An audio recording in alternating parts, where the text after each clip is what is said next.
All right.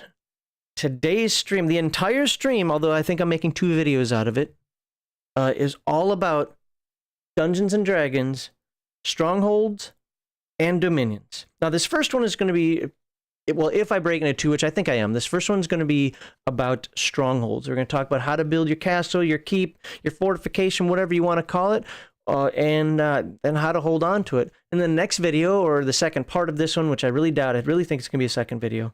Then we're going to talk about that stronghold leading into a domain and conquering territory and being a lord or a lady or a king or a majesty over your land.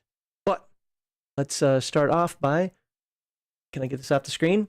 Can I get this off the screen? There we go. Hey, my book's not sharing. It was sharing. Share it now. Set that up before the stream. Boop. There we go. All right, rules cyclopedia. Just as a side note, folks, with Heathen Dog not being here, it is going to be a little more difficult for me to read the chat while you guys are commenting in there. I will get to as much of it as I can, but it's on 2 extreme edges of my screen. So if I miss anything, I apologize. But we got to get to this. It's going to be a long day, and I already had a half-hour worth of opening notes. So that's appendix. What page are we going to? Planes of Existence, campaigning. If we have time, we're also going to dive into the Dungeon Master procedures, but we'll see. So look at this, 134 to 1, well, I have it written down as 134 to 142. We got a lot of pages to cover. And of course, it doesn't send me to the right page. Okay, that's non-player characters. All right, here we go. Okay, it's funny that the first thing, like right out of the gate, instead of saying, hey, this is how you build your stronghold, the first thing it comes out of the gate with is dealing with authorities. Okay, interesting. Pardon me, let me take a quick drink here. When the character reaches name level, 9th level for most classes, 8th for halflings. Why? Because I think halflings only can go to 8th. We normally assume that he has sufficient experience and reputation that the region's rulers, kings, princes, etc., approve of him becoming a stronghold ruler, or are cautious or respectful enough of him that they prefer not to oppose him on this matter. You know what? If you and your little weirdos over there in that section can keep paying me my taxes, but I don't have to worry about it, you'll lead that stuff and I can focus on other stuff, sounds good to me. The following guidelines describe how characters go about becoming stronghold rulers.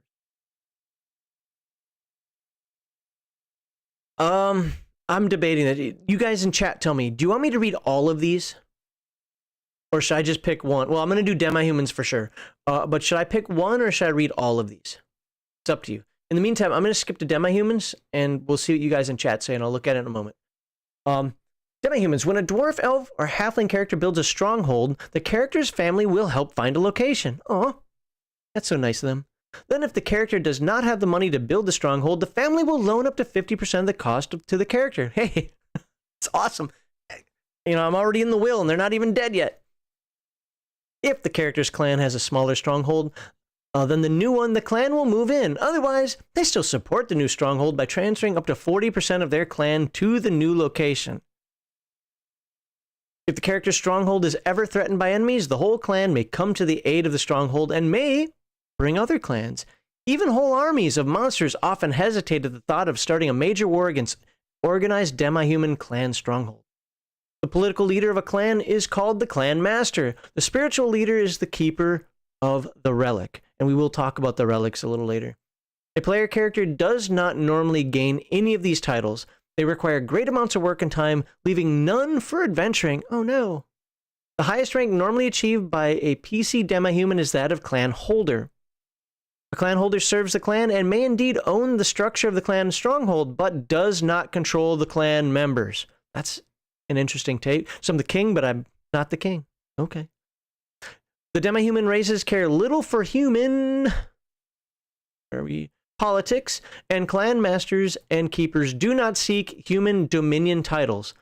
A PC clan holder, however, may seek and achieve a title, baron count, etc., by representing the clan in its dealings with humans. So basically, you're just getting that nomenclature just for the purposes of dealing with humans. Got that. Okay. I just realized I don't...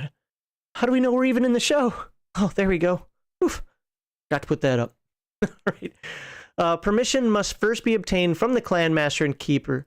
but this is common practice, especially if the PC owns the stronghold. All right, now that I read that, let's see what you guys in chat are saying. Let's do this. I'm used to you reading my message, no context after 20 minutes. Yeah, that's patience you guys have with us. Give an overview. Never noticed Halfling gets domains at 8th level. I think because 8th level is their max level, if I remember correctly. Pick 3 most interesting. All right.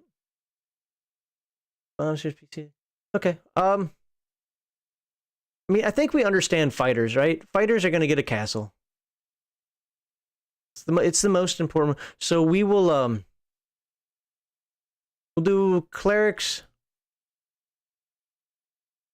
Thieves are magic users. How about clerics, thieves, and magic users? I was going to do independent strongholds too. Yeah, we'll probably have to do independent strongholds, I think. So how about this? You know what? No, I'm just going to do one. I'm going to do that's magic users. All right. The reason for this is because while there are nuances that are different, yes, I know, guys, this is a read through, but at some point here, I think you're getting enough of the gist to know if this is a book you want to get or not, or a game you want to play. So let's read the magic user one, and then we'll move to independent. When a magic user reaches 9th level or greater and builds a tower, the local ruler normally issues a proclamation. Hear ye, hear ye, the wizard gets a tower way over there because I don't want his random fireballs or insect infestations or zombies, whatever he's doing, to come here. So that guy out there with the dark foreboding tower with the cloud that always hangs over it, he's one of us. Don't go murder him, but you know what? Just let him stay over there. That's the proclamation. This proclamation makes it clear that the ruler's subjects are not to interfere with the magic user or the tower. The magic user does not have to seek permission or win approval of the local authorities. High-level magic users are notoriously independent, and rulers seldom dare to make enemies of them. If the magic user's tower is ever attacked, despite the proclamation, the ruler will usually send assistance. However, if the attacker is another magic user, the ruler will not interfere because he doesn't want all his people turning into newts and frogs and other creepy crawlies. Rulers rarely, if ever, meddle in the affairs of wizards. That's probably smart. That's probably smart. The PCs pull together buildings within a stronghold. You know, when I skimmed through this, I didn't see any rules on that, but I only skimmed it, so they might be in here, and we might get to that in a little bit. I don't know off the top of my head. As a game master, I would say yes, but I would say that only one of them counts in terms of the Dominion when we get to that later, if that makes sense to you. Thieves, just go play. If you want thieves, just go play Lankmar. Somebody's gonna give me a nasty chat about that. All right. Independent strongholds. If a character has been denied permission to build a stronghold, owing to failure to meet his ruler's requirements, he has a couple of options. The character can decide to wait and work toward gaining the acceptance of the ruler who has denied him the necessary permission. You know, this I think is actually a good idea. Even if the character is 9th level, especially if the character is just 9th level. Hold on, I need you to do something for me. Well, we have done stuff for you. No, I need you to do something for me. And then have the adventuring group do something that, you know, that makes that king or duke or count or whatever maybe gain a little prestige. You know, that's the game of politics, guys. Now, don't screw over the players. Don't make them do like 79 missions that are all too deadly for even his army to do. You know, no. The idea is you scratch my back, I give you a parcel of land. In the meantime, he may build himself a dwelling, but cannot surround it with defensive walls. Interesting. And cannot have more than 50 mercenary employees. You know, if you start building a stone building and putting walls around it, and you haven't been given permission to do so, that might make the lord of the area a little nervous. What you doing over there, buddy? So I can see that. If he tries building a walled structure employing a larger force of troops, he will make an enemy of the region's overall ruler, who will see him as an immediate threat to the throne. The ruler may decide to march troops against the PC or send a series of warnings before attacking, or to take more subtle steps to curb the PC's ambitions. Assassination always works, right? As the DM chooses. Let's see.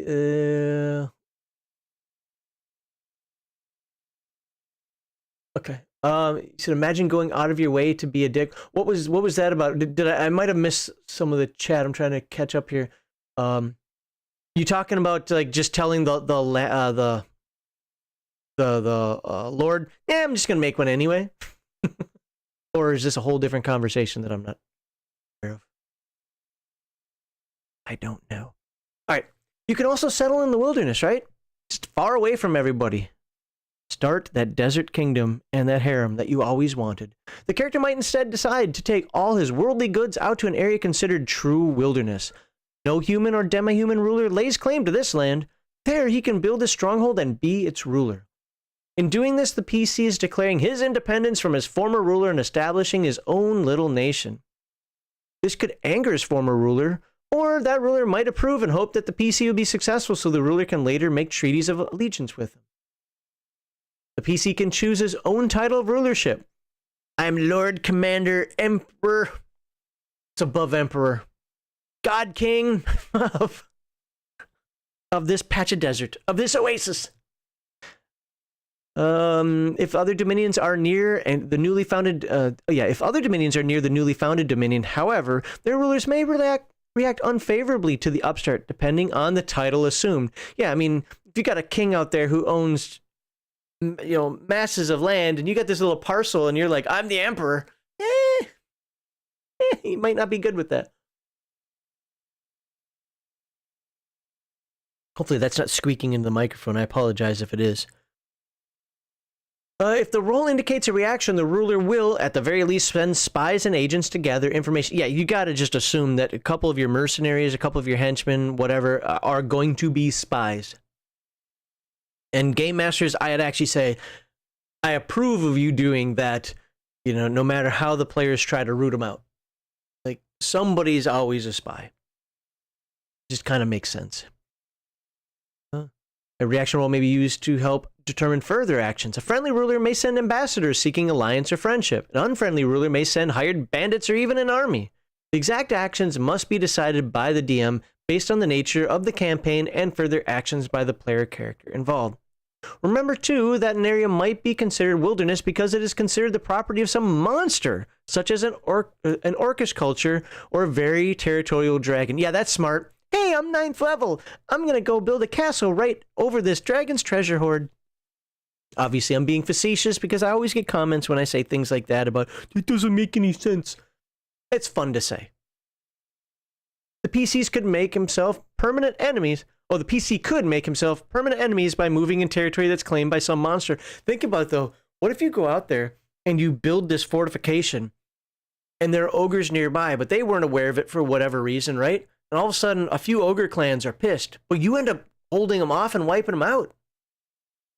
That could earn you some, I could see a domain lord saying, no, you can't build it here, but you can build it. If you can make it in that land over there and still get me some taxes, that is your area. You are the Duke of Ogreland.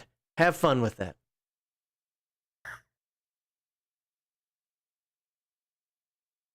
All right. Titles. A fighter who follows the normal procedures for becoming a stronghold ruler typically becomes a baron. Now, we are not going to spend a lot of time on titles. I don't care. I mean, they're important for the game, for domain play, but it goes into baron, viscounts, counts, marquis, dukes, and so forth. This is just an area that I am going to skip. We're going to move over to the construction process. Royal titles are basically like how you address them and so forth. Also, this part is important, though. Let's zoom back out. Ruler reaction table. So if you assume the title of baron, is that 100% chance of 20% chance? So how does that table work? Does it say?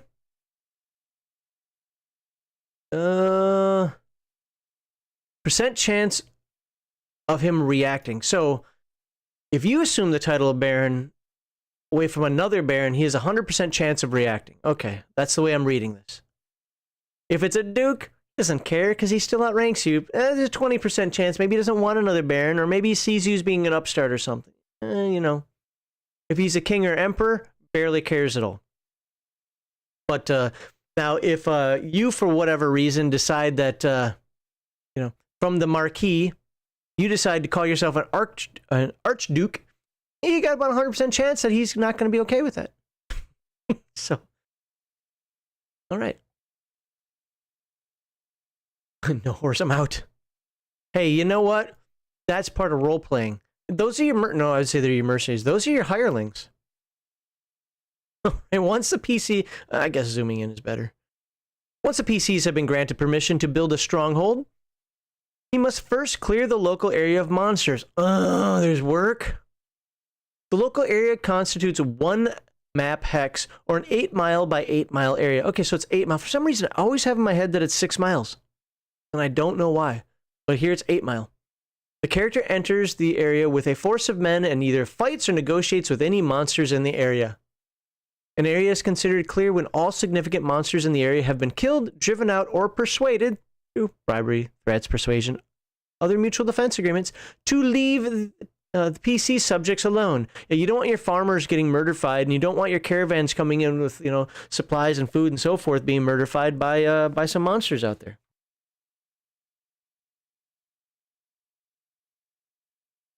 All right, normal wildlife does not constitute monsters for this purpose.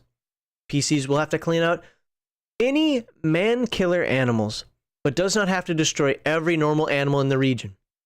Even if these animals may be dangerous when menaced, like a wolf, right? You don't have to kill all the wolves. When the area is clear, the player draws a complete map of the stronghold he wants to build. The player draws a complete map of the stronghold he wants to build. By the way, various editions of Dungeons & Dragons, Palladium Books has them. Other games out there have some really, really good information on fantasy. I stress the word fantasy. Keeps, castles, fortifications, and so forth. Remember, you're in a fantasy world. You might not want to actually build it the way a normal castle is built, or you might forget that flying creatures can get to you. Things like that. But there are some really good books out there over the years. Many different companies make them. That can absolutely help with this. And I also really like the Forbidden Lands just baked in setting of making strongholds. It's a really awesome way. Now you might have to change how how much things cost and so forth, but it's a really good methodology that you could probably bake into a game like this. All right, stronghold plans. Most characters build strongholds that are medieval-style castles, a series of small buildings surrounded by a large stone wall. The whole complex is built so that the builders may add extra sets of walls and may build additional structures within the innermost wall. Basically, you're going to have a couple starting buildings. You're going to have a big old wall. If you look at a lot of historical ones, they'll have like an inner wall and then some more buildings and so forth, and then an outer wall, things like that. As over the generations, the fort really grows, right? I wanted to say city, but that isn't quite right. As it grows. Some of the elements normally found in a castle are the keep, a strong defensive building where the castle's defenders may retire if the walls are breached. Barracks to house hired fighters, a manor, the normal home for the character, his family and servants, and simple walled defenses, such as a small tower plus gatehouse. A full castle complex can easily cost over 250,000 gold pieces. But I wanted to use that for experience. Well, guess what? You're using it to build your castle instead. When drawing stronghold plans, the designer needs to allow for thickness of walls in his drawing. A castle's outside walls are about 10 feet thick. Tower and gatehouse walls are about 5 feet thick. Okay, got it. And stone house walls are about 1 to 2 feet thick. In the old school days, squares are 10 foot, so that would just take up, one 10 by 10 wall would just take up a square, right? All right, how much it costs in time do we want to? Yeah, we can read some of this. We're not gonna focus on this stuff here, like arrow slits, barbicans, and so forth. Just know that it's got a lot of things you can add in here. I also, like I said, there are a lot of good books out there that you can look at. I would suggest that you use something gaming related like Forbidden Lands, or obviously some of the many, many, many Dungeons and Dragons books on strongholds, because it will give you a more, it'll have more things revolving around what you'd want in a fantasy setting, generally speaking. But that doesn't mean you can't be historically accurate, of course. All right. The fortifications table gives you the prices and characteristics of the building blocks that are put together to make a stronghold. The costs for typical structures are average for heavy construction taking place well away from heavily settled areas. Most PCs are permitted to build their strongholds in unsettled, unruly lands. Wizards, however, build where they choose. The costs shown include the costs for paying, feeding, and sheltering the laborers who build the stronghold, but don't include the costs of engineers hired to oversee the site. Wow. Okay, so you get the laborers, paying, feeding, and sheltering of laborers who build it, but not the engineers. So you have to buy the engineers separately. And I think we talked about that last week, or not last week, but in one of the previous videos. The DM may round off costs to the nearest convenient figure to make the record keeping simple. Important note. All right, it says important. What is this? The costs can be used for structures other than strongholds. For example, a 5th level fighter might want to spend some of his hard-won treasure on a townhouse. He can use the fortification table to choose and buy the type of dwelling he wants. All right. The DM may adjust, that might be a sneaky way of making your fortification or your keep before you get to 9th level. You just kind of, I'm going to build a really thick and impressive manor house. Yeah, that's what I'm doing. The DM may adjust the amounts for special circumstances. A nearby dwarven mining town might supply plenty of stonework at lower costs. Or supplies might have been carted in for greater costs. Or the dwarves might not like the fact that you're building that close to their mine and decide, dwarven sappers are a thing. Who knows? More significantly, constructions in settled areas cost much less to build. In settled areas, stone constructions cost about 40% of the price listed. Wooden constructions in settled areas cost about 20% of the prices listed. Yeah, because they're going to have storehouses. They're going to have, you're going to have more access to people and so forth. That all makes sense. The time required for construction is 1 game day for every 500 gold pieces spent. I know there's going to be a lot of reasons people can quibble about that. Well, it only takes this long to build. I think this is a very, very good rule. Simple, even if it in certain circumstances might not make sense in the real world. If money is based on time, maybe it costs too much or not enough. If time is based on money, maybe it costs too much or not enough. But you know what? This is Dungeons and Dragons. You're not playing on Earth, and it's a nice, simple way of moving forward with the game without having to. Well, really, it should only take this much time to do. No. This assumes the land has already been cleared and prepared, and all the materials are on hand. For every 100,000 gold piece in cost, 1 engineer must be hired. Oh, just 1? All right, cool. Notes on the table. So construction detail, most of these terms are self-explanatory, but you can look at the description column. All right, so let's go down here. We'll look at that table real quick. So let's just look at gatehouse. There we go. Oh, no, we'll look at the keep. 75,000 for the keep. It's got a nice little asterisk there. Armor class is -4. I don't know what the 6 is. I'm sure it will tell us in a moment. Got 2,500 hit points. My guess... Oh, I was going to say that. Is that for every 10 foot by 10 foot area? Is that for the whole thing? If I just want to break in one part of the wall. And BR... oh, this is... Yeah. In the video we did the other week, so one of the previous videos, we talked about the war machine. So that gives you more points for your war machine for defense. Okay. It says here that the keep is 80 by 60 by 60. So I'm guessing this is for the entire thing. This price includes and assumes roofs, interior walls, doors, and stairs of standard wood construction. Oh, so it's a wooden keep. It's not even a stone keep. She's going to light it on fire. It's a square one, too. Okay. All right. Well, you get the idea there of looking at the chart. Or the table, sorry. And then, yeah, the rest of that is just kind of talking about what that equipment is. Okay, let's look at some retainers. Actually, let me look at some chat first. I've heard of the 6 Mile Hex. Good. I'm glad it's not just me. Just take the ruler's house. Well, you could do that, but I don't know that that's the same thing as building your own, and that might cause a little conflict. I'm just saying.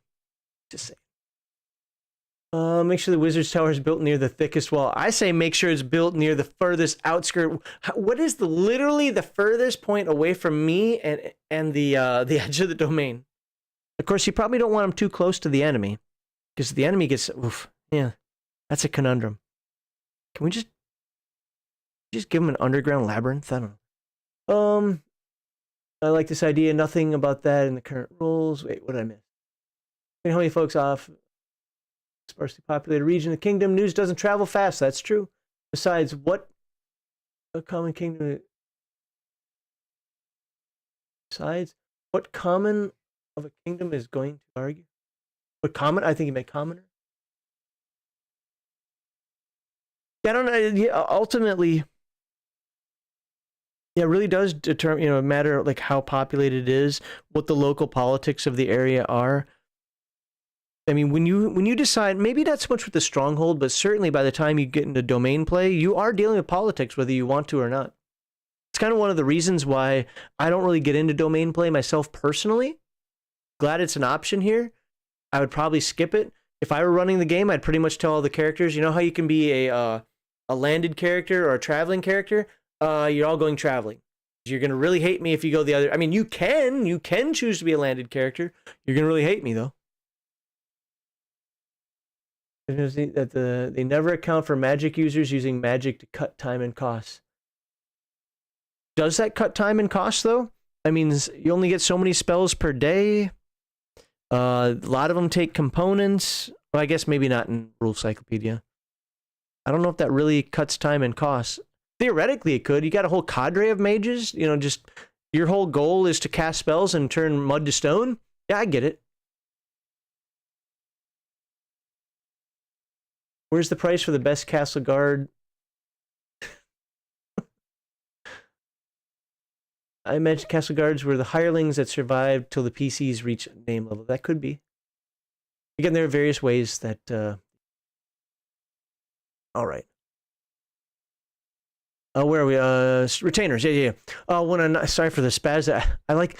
Maybe it got OCD or something. I just want this to line up perfectly, and it's not doing it. That is true. Yeah, how detailed the magic system is. And remember, we're talking very particular to Dungeons and Dragons right now, right? And specifically Rules Cyclopedia. So, those are things to consider. Games like Forbidden Lands or Earth Dawn or Palladium Fantasy or whatever. Yeah, the only thing you really have to worry about for magic is PPE. Yeah, that would make much more sense. Absolutely could see that. So, and also your world. Are you playing in a more high magic world where there are a lot of items out there that can facilitate with this? Or are you playing like what I would do, which is a low magic world where you probably don't want to waste your item, even if it is transmute mud to stone on a wall? But it's up to you. That's up to how you guys at your table are playing. Lots of options for you out there. Lots of options for you. All right, when a ninth level or higher level PC builds a stronghold, he often receives troops and retainers to staff the stronghold. The type and number he receives varies with his character class. Well, we started with the wizard or the magic user. Let's just go to magic. And you know what? We did do demi-humans. We'll do demi-humans and magic users again. When a demi-human builds a stronghold, his clan will help him with it. If no stronghold existed for that clan, the entire family, 1d6 times 30 first level NPCs of the same clan. Wow. 1d6. So if you roll, the average is 3.5, so that's 4. 4 times 3, that's 120 of them. Got 120 little dwarves running around, or halflings running around, helping you make your stuff. May move in to help and defend the stronghold at no extra cost to the character. Man, demi-humans have all the breaks. They'll often patrol the area, but will not normally clear the area of monsters. Well, I mean, they are first level, I get it. For this task, the PC must hire mercenaries. Demi-human may only hire mercenaries of the same race. So if you decide to play hippie elves, well, you're just going to have to hire more hippie elf mercenaries. Good and fair treatment will usually attract more NPCs, possibly even other clans as allies. But family squabbles do arise, often for very minor reasons. It's that jealous brother. He wanted the keep. He wanted the good life, but you got it. I don't know. I don't like playing my demi-humans that way, but, to each their own. A feud may I can see it more in the dwarves than anything else. Their stubbornness and their honor, but a feud may result in a temporary lack of clan support, which can be restored by apologies, possibly a political wedding or two, and a large feast to soothe feelings. This is a very human take on demi-humans. I actually don't like this. Not gonna lie to you guys. It's a very human take on demi-humans, and that's kind of unusual for Dungeons and Dragons. Usually Dungeons and Dragons does a pretty good job of showing how demi-humans are more alien, for the lack of a better term. Any such feuds will be put aside immediately if any real threat arises from outside the stronghold, but often just as quickly resumed after the danger passes. This is really sounding very dwarvish. Note that the owner of a stronghold does not automatically become the clan leader, jerks. If the PC wants to become the clan leader, this should become a campaign goal, and the DM should provide adventures that lead to let the character pursue it. So, you took all the time to build the keep, the stronghold, whatever, and you're not even in charge. How's that for luck?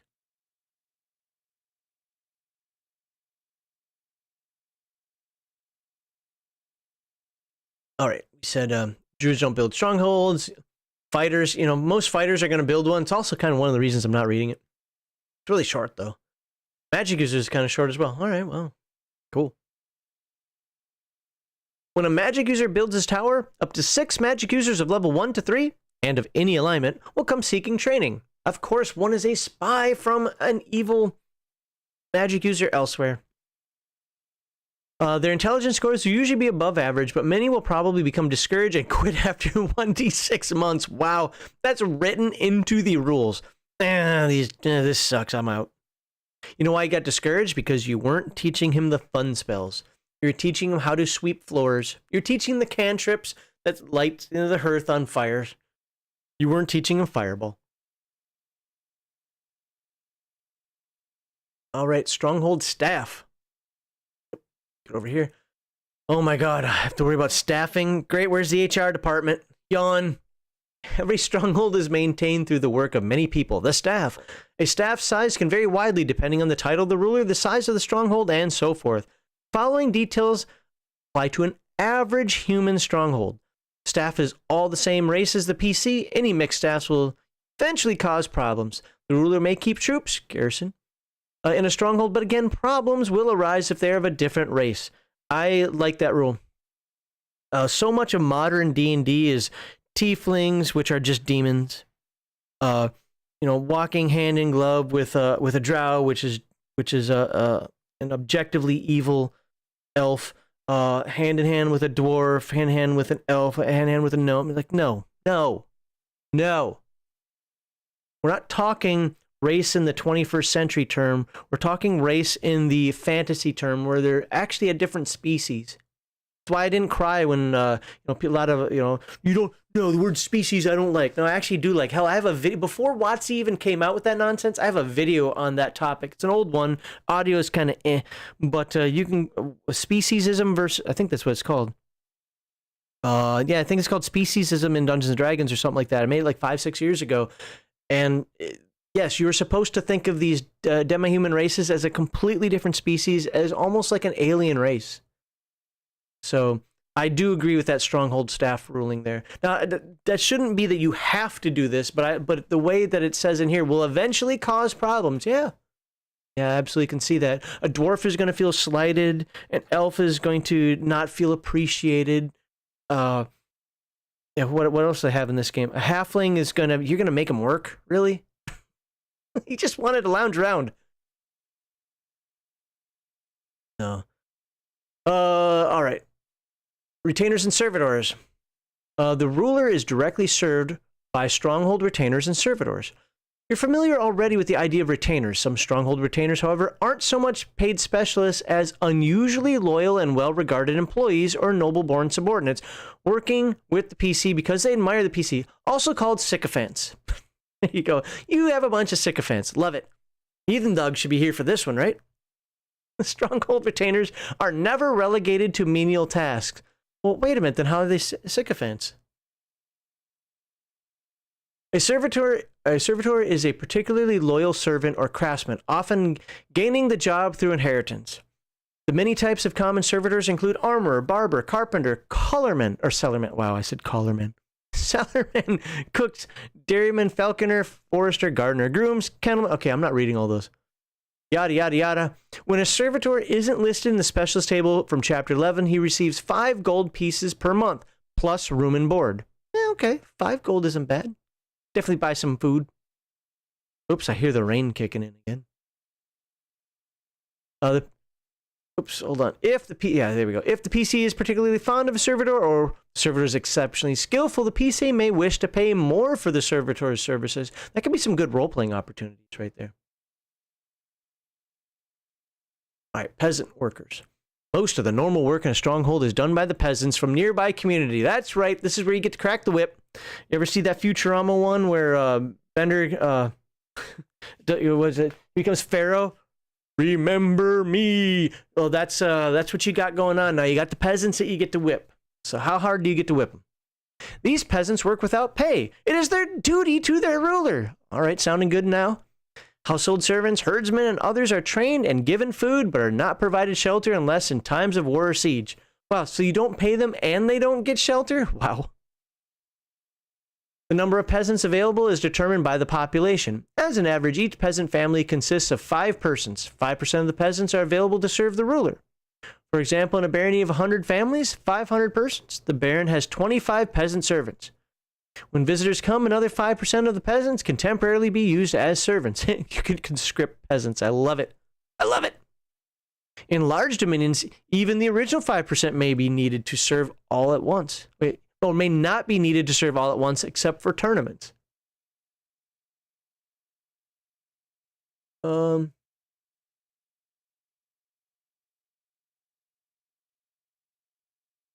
fact that you guys know anything about tieflings is disturbing. Tieflings are demons. And end of story. Right there. They're demons. Done. No, they have to. Shut up. They're demons. They are demons. Kill them all on sight. Just like Drow. Drow are evil. All of them. Even Dritz was evil.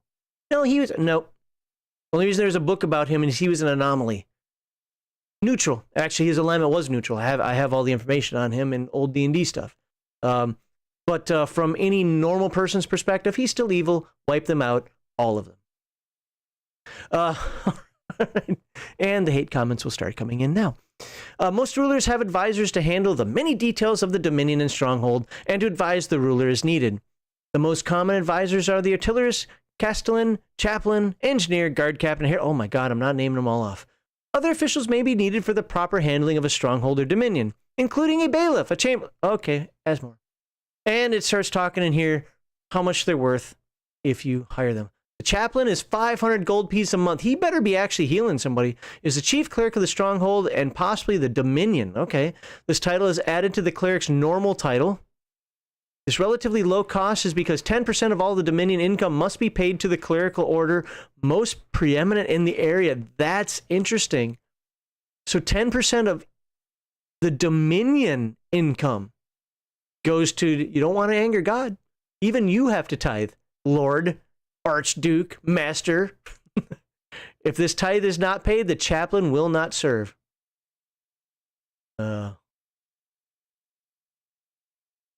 Okay, and you can see that list there. Special positions, all right. This is where we get the harem, I think. For all the people in chat that were looking for the harem, this might be where we get it. When a ruler is the liege of other rulers, the lesser rulers may send their sons and daughters to the liege as servants and for training. A squire is the son of a noble who acts as a servant while being trained as a fighter. When the PC acquires the title of count, lesser rulers of his dominion offer him 1d6 squires. Squires become first-level fighters after 6 months of training and then gain at least 1 level of experience per year. A squire's training is finished when he reaches 5th level. I really, really, really like some of what Rules Cyclopedia does here. A first-level character is just basically somebody who has basic training. I know there's this big argument out there in our circles where it says veteran. Veteran doesn't mean what you think it means. I know a lot of veterans I wouldn't trust with a firearm, okay? If you look at a fighter, he has the same or a 5% better chance to hit as a normal schmuck. And he has up to double the hit points, which still isn't anything close to a 5th or 6th level. So you are still in training until you reach 5th level. The squire then returns home, is usually replaced by another squire. Knights usually have 1 to 3 squires assigned to them for training by the noble involved. Lady in wait. There you go, guys. Here it is, the lady in waiting. A lady-in-waiting is the daughter of a noble within the ruler's realm, acting as a servant but often actually in search of a husband. From 1 to 4 ladies-in-waiting will be sent to a PC count only if the PC is female or is married. Wait, what? 1 to 4 ladies-in-waiting will be sent to a PC count only if PC is female or is married. Oh? So no prima nocte here? The wife or grown daughter of a male PC ruler may be sent ladies-in-waiting. Ladies-in-waiting are trained and closely watched by the matron of the stronghold. So much for the boys' club. All right, after the stronghold is built, we'll read this. This will be the last paragraph for this video, or 2 paragraphs, and then I'm definitely splitting this up. I kind of thought I was going to. We're definitely going to split this up into 2 videos. We'll talk about dominions in the next video. But let's finish this up here. All cleared areas will remain free of monsters as long as they are patrolled. Patrols often range up to 24 miles from the stronghold, so apparently 3 hexes. But jungles, swamps, and mountains require a garrison be built every 8 miles to keep the area clear, so that means every hex is going to have a garrison. Additional area may be cleared and settled. Yeah, so here's the thing. Just don't build it in a stupid swamp or a jungle. Might not have a choice, but that's just my suggestion to you. Settlers can be attracted to clear the area if the ruler spends money on improvements and also advertises. These costs and the number of settlers who move into the area are the DM's decision.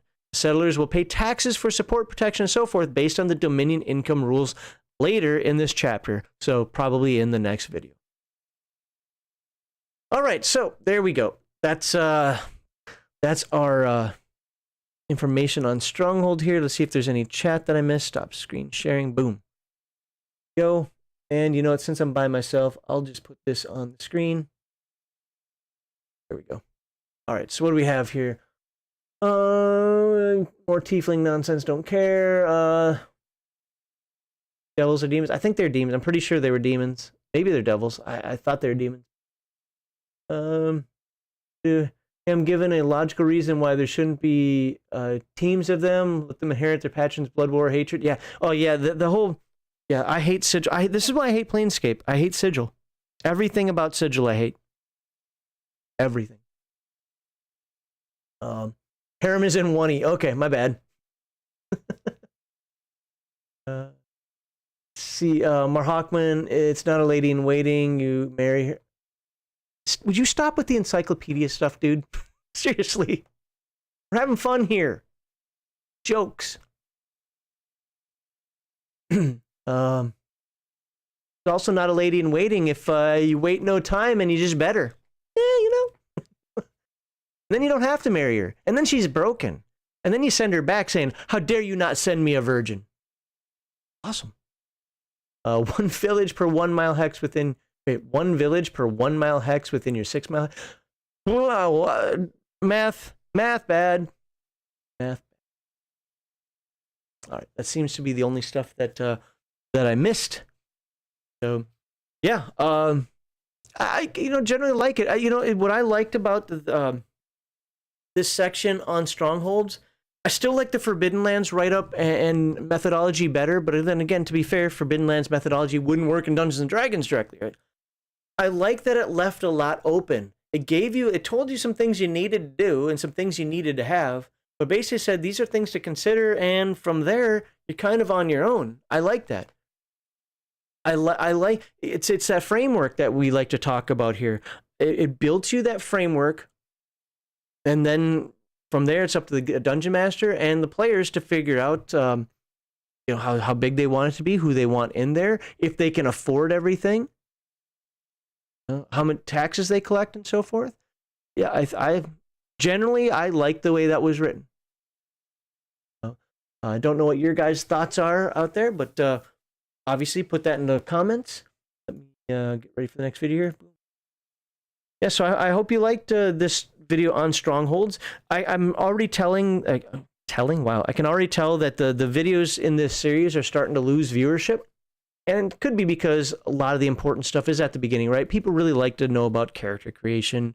They might want to learn about some spells or how magic works and so forth. I get that. And we're into kind of the nitty-gritty now. But domain play is something that people stay away from. Strongholds are one of my favorite things that is baked right into Forbidden Lands. Pardon me for talking about another game so much where we're discussing Dungeons and Dragons here, but I think that it did a fantastic job of just baking it into the game. Sure, here in Rules Cyclopedia, you kind of have to wait until your 9th level, but even then, not necessarily speaking, right? Just depends on how much politics you want to play. So, all told, I really like these rules, and I hope these are the type of rules that you or your friends, or if you're playing a Rules Cyclopedia game, or even if you're playing a different type of Dungeons and Dragons game, maybe these can be helpful for you. Check them out and start building your castle. And in the next video, we'll talk about your domain.